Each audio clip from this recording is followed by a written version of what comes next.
Welcome to the Adhocracy Show. On today's episode, we learn about prescriptivism. We learn about descriptivism. We'll be right back.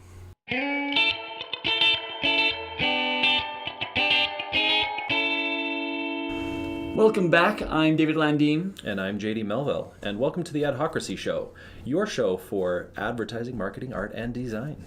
Now, you may notice we have somebody here with us. It's Jordan Smith, soon to be known as Dr. T. Jordan Smith. Yeah. In a few years, but yes, at someday. In geological time, that's very soon. That's true. Very soon. So Jordan, tell us a little bit about yourself, who you are, where what you're studying. Sure. How you're going to become a doctor. Yes. Yeah. Happy to. So, I worked in copywriting. I was a copywriter for several years before I decided to go back and do a PhD. So, and that's when we knew him. He worked with us. Right. So happy to be here. But I live in Iowa now, doing a PhD at Iowa State. I'm doing a co-major in their English department. So my area of research or expertise is rhetoric and professional communication and applied linguistics and technology. So some people call the field of work I'm interested in English language studies, and I see rhetoric and applied linguistics really coming together nicely for that field. So I'm excited to be here to talk about it. And that's why we brought him on, because he taught us. He did some trainings, and we talked about this in the pre-show. In the pre-show, we played the game of things. So we learned a little bit more about Jordan and about each of us. Right. And some great information there. Make sure you check that out. And also make sure, if you're here for the first time, make sure you click subscribe. We have a new show every Monday, and it'll give you notifications that, hey, there's a new show. So... yeah. Okay. So on today's episode, we are talking about descriptivism and prescriptivism. And to talk about that, we are going to turn the time now over to Jordan. Yeah, absolutely. What is it like? Yeah. Is this a hot topic in the English world? Yeah, I would say it's definitely a hot topic. Essentially, prescriptivism and descriptivism are two ways to look at language.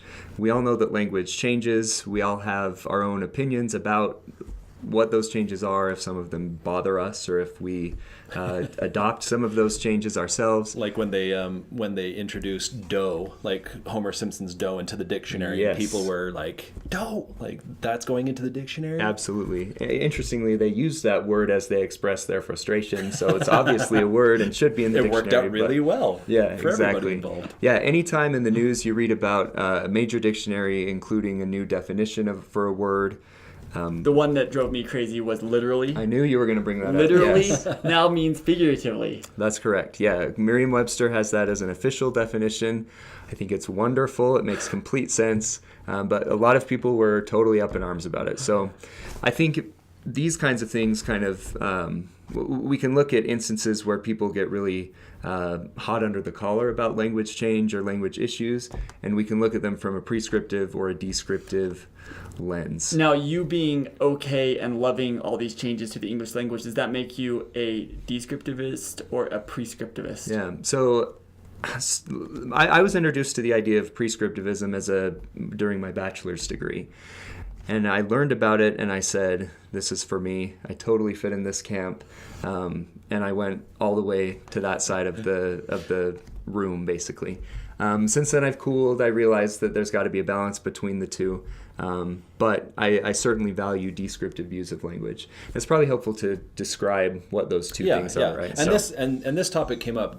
Jordan had done a training at our job, and at least in my mind, when growing up, it was like English is English. Like right. You follow these rules. I was never good at following the rules. I broke them all the time because I didn't learn them very well. Because English was probably my worst subject in the world. Uh-huh. And it was always to me like, okay, English is English is English is English. And we come to this, and you're teaching us, okay, there are people who are this way or that way. So yeah, describe to us descriptive versus prescriptive. Yeah, so it sounds like your experience coming up through school was similar to probably most everybody's, where we learn in our English classes that there are these rules of English that you need to follow. There's a correct way to say something and there's an incorrect way to say something. You'd write a paper and your teacher might have marked a whole bunch of mistakes that you had made. That coming to language from that viewpoint is a very prescriptive way to look at it. We're talking about a certain standard language that people view as correct, and it's the speaker's job to learn that standard language. Descriptivism kind of takes the opposite approach. So with a descriptive approach, we're looking at the speakers of the language, what they actually do, how they actually use the language, and we're recording it. So people often think of kind of grade school English teachers as the stereotypical prescriptivists, and linguists as the stereotypical descriptivists. I do want to just, if I can, I came prepared with a few notes. I love it. There's a great blog post on this topic that any viewers might be interested in from a guy named Jonathan Owen. He blogs under the name Errant Pedantry, and he has a blog called Continua, Planes, and False Dichotomies, where he really goes into this idea of descriptivism and prescriptivism. We'll put a link in the description to that. Yeah, it's really good. Basically, he's saying that these two ways to approach language don't exist on the same continuum or the same line or the same spectrum, but that they exist on different spectra or spectrums. I guess you can pluralize that however you want. So really good. But he gives some good definitions. So he calls descriptivism as an approach to language concerned with discovering what language is without assigning value judgments. So we're not judging others. We're not interested in correct and incorrect. We're just saying, what is it? What is English and how does it work? Prescriptivism, he says, is concerned with good, effective, proper language. And I mentioned earlier I was at one time kind of identified as a total descriptivist. I was just open to whatever anybody had to say. But I've cooled, and I think there's absolutely a time when prescriptive approaches to language are important and necessary. Well, and one of the things that we had talked about, at least when we had talked about descriptivism, is the use of language in like texts, in kind of the new forms of communication, because you get people who are very upset with, you know, instead of saying you type you. Right. Which both comes from, someone doing shorthand and being quick on a phone, but also when you first had text, you could only have a certain amount of characters, or something like Twitter, where you have a certain amount of characters, that kind of shorthand is useful. Yeah, absolutely. So in my schooling, we talk a lot about rhetoric, obviously the rhetorical situation and what plays into that. And I think having that mindset, being able to identify certain rhetorical situations where certain choices are appropriate and other situations where they're not, is critical. I mean, if you're writing a job application or a cover letter and you use some of those kind of shorthand things, then depending on the kind of job you're applying for, that's probably not going to go super well for you. But if you're working in a medium like Twitter that's constricting like what you can do with language already, how cool is it that we can be innovative and still convey a message without following these rules that we all learned so long ago? So yeah, the key to all of this, I think, is context. It's the situation that you find yourself in. And so is that kind of your like personal like philosophy of combining, like drawing the line of prescriptivism and descriptivism is it comes down to context, that what anything goes as long as it's the right context? Yeah, I think it has to be for me. When I'm talking to friends, I don't expect to be judged in the way that I speak or things like that. I try not to, and I don't think I do a lot of judging. I hate to tell you, but this is the internet, and they're all judging you. I feel fine about being judged by people I don't know, but I don't want to be judged by people who I'm talking to. So, no, I think that's fine. We all have passionate preferences about language, me included. There are certain things that people say that just bother me that aren't wrong. They're fine. For example, reach out. I will never say, let me just reach out to so-and-so and I'll get back to you or whatever. Does it bug you in the song Reach Out and Touch Me? No. Well, so the lyric is reach out and touch faith. Oh, You're talking about the Depeche Mode song? Yes. Yes. Oh, good. I thought that I had it wrong. I was like, man, I've been singing that wrong. I've been singing it wrong for a long time. That's a great song. And no, so yeah, I guess. But reach out. In that context, I feel fine. Okay. But yeah, so we all have certain things that just bother us, and that's totally fine if we recognize that the person using that construct is not necessarily wrong most often. They might just be making kind of a weird choice. Then it's fine. So being that there is, two sides to this, there's usually some kind of, friction between the two. Mm-hmm. Why do you think there is sort of the friction between the two? I mean, obviously you can say, okay, these people are saying you have to follow it this way, and these people are saying that's not as much of a problem. The first answer that comes to my mind is not necessarily a fair answer. I think I was going to say it has to do with just being educated on the subject. Because they're stupid and I'm right. Like, that's basically what it is. That's exactly how that comes across. And I don't mean it to, but I think it's very enlightening when you learn about the history of the English language. It's changed dramatically. I mean, the way that English was spoken 1,500 years ago, 1,100 years ago is completely incomprehensible to us today. Just read Shakespeare. Well, and Shakespeare, he invented tons of words, right? He did invent a lot of words, and Shakespeare's English falls into a period just before the one we're in now. So most historians of the English language categorize or recognize 4 eras of English. So you have Old English, Middle English, Early Modern English, and Present Day English. Early Modern English is still intelligible to us. It's hard for us to understand, but we can do it.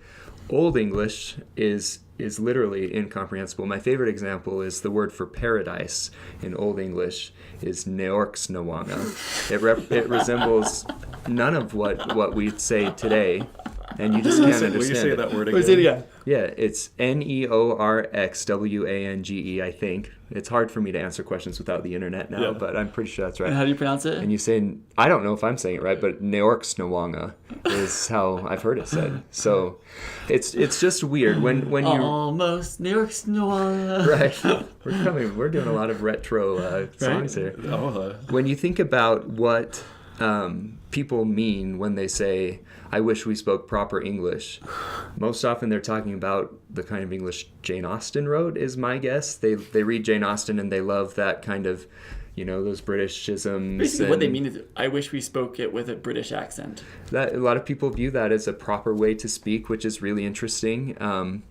But why that time period? If we're talking about why don't we speak proper English, let's go all the way back to the beginning.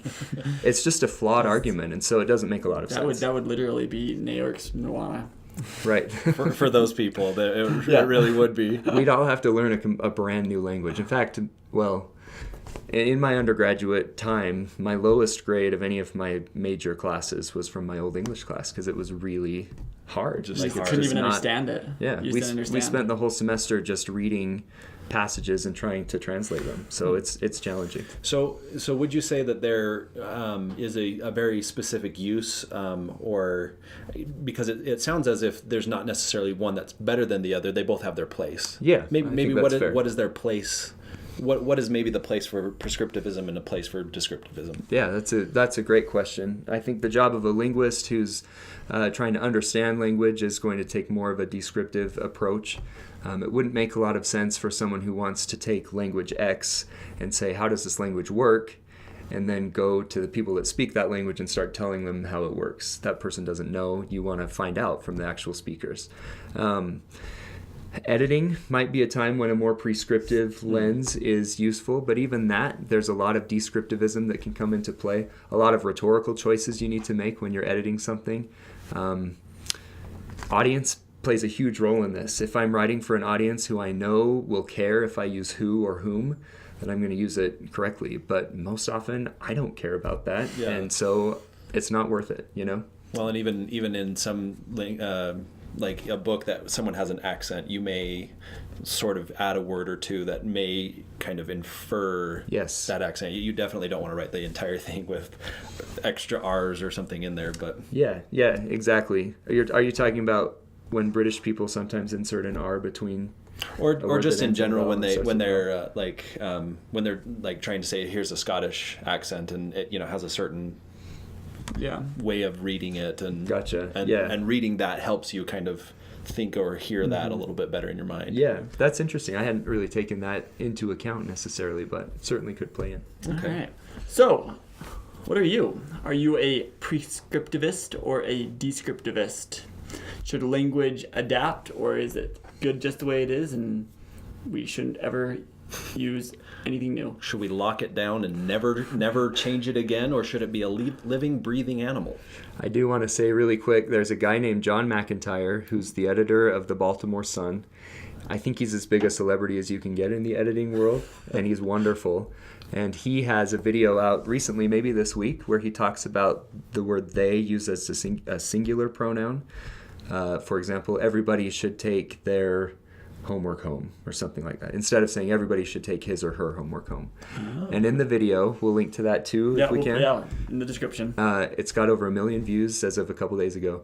He says something like, the language, whether you like singular they or you don't, it doesn't matter.